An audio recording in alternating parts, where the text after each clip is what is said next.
So we have a bit of a conundrum here. In the No Jumper Back on Fig Community universe, we have hunted down Adam 22 for his pedophilic accusations. And people from the community, like Pun, Ace Boy Trey, basically everybody, all of the actual cast who have left, have called out how weird that situation was. And we parallel that to the success of the Back on Fig podcast and the success of the community podcasts and Biggest Bros. And of course, people have been asking the question, especially now that Tyga and T-Rell have reconciled, weren't T-Rell and Tyga homeboys during the time that Tyga was dating Kylie? And from the information that I read, he first met Kylie in 2011 when she would have been 13 or 14 years old, but they didn't start dating until 3 years later. Well, that's still, 16 or 17, which is still underage. He actually addressed this on his on his podcast, which I thought was interesting. I think that was interesting that T-Rell, I think it's kind of crazy that T-Rell was the first person to actually bring it up out of all the people who could have spoken to him about it. Maybe they did it off camera or anything like that. But I don't like that they don't keep the same energy in that area. Because if you don't like one Pokemon, then you shouldn't like all Pokemon. But yeah, T-Rell basically says yes. He flat out admits, he said, yes, I was around while that was happening, but the mother condoned it and consented to it, which means that there's nothing that I can do in that situation. One, you can always distance yourself from a situation, but I understand if there was more around him that made it so that he couldn't necessarily do that. I'm not saying that I vouch for that. I'm saying that I understand a person making that own mental excuse for themselves as to why they wouldn't leave a situation like that. But there's a thing called integrity that you have to exercise, and you do have to move away from situations like that if it goes against your moral compass. There are certain things that you don't compromise. If that person was a serial R-word, if he liked to take advantage of grown women against their will, you can't just say, well, that's where my check came from, That's just not a feasible excuse in reality if you claim to be morally against something. So I will at least give an ounce of respect for him to address it when the only people who were putting him to the fire was the chat. He responded to a chat comment to do that, which he did not have to do. So, I don't respect his answer. I don't respect his response or, thought process, but I do respect that he did say something as to where he could have said nothing. But we also have to take a look at everybody who knows this and everybody who heard what he said. And you heard somebody in the background say it's still nasty, it's still messed up. And T-Rell said, yeah, it's still nasty, it's still messed up. I'm not going to hold him to the same fire as a person who is directly the one responsible for the act. Meaning Tyga, it would be more comparable to Adam than T-Rell would be compared to Adam. But if everybody is moving away from Adam because of the allegations and they stayed around Tyga during that time, that raises suspicion.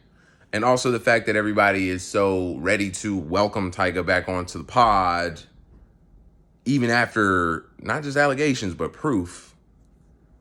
It's just like, what does that really mean, And I'm going to play, I guess, devil's advocate here and say, maybe a lot of them didn't actually draw that parallel until it was brought up to their attention. I'll be honest with you. I didn't think about it until everybody started really bringing it up. So these things are not like, people don't keep a mental codex of like, I remember every controversial act that any person around me or on TV has ever done. So I understand it probably wasn't fresh in their mind, that situation. But at the same time, now that you're presented with information, I personally do expect them to start addressing that. And honestly, if Tyga ever does come on there, I definitely expect them to address that.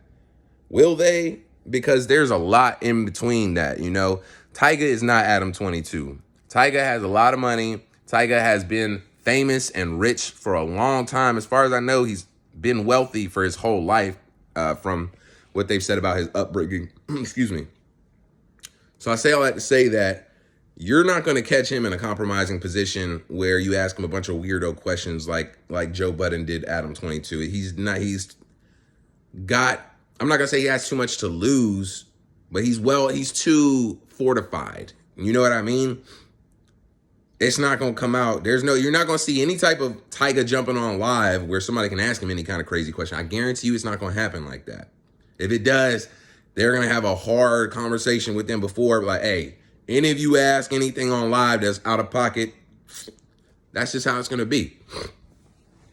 And I live in reality where I don't support a lot of the things that people do, legal or illegal. I understand how they're not going to make it easy for me to do anything about it. Like your enemy or anybody. I'm not saying these people are my enemy. I'm saying but your enemy was not going to make it easy for you to defeat them, right?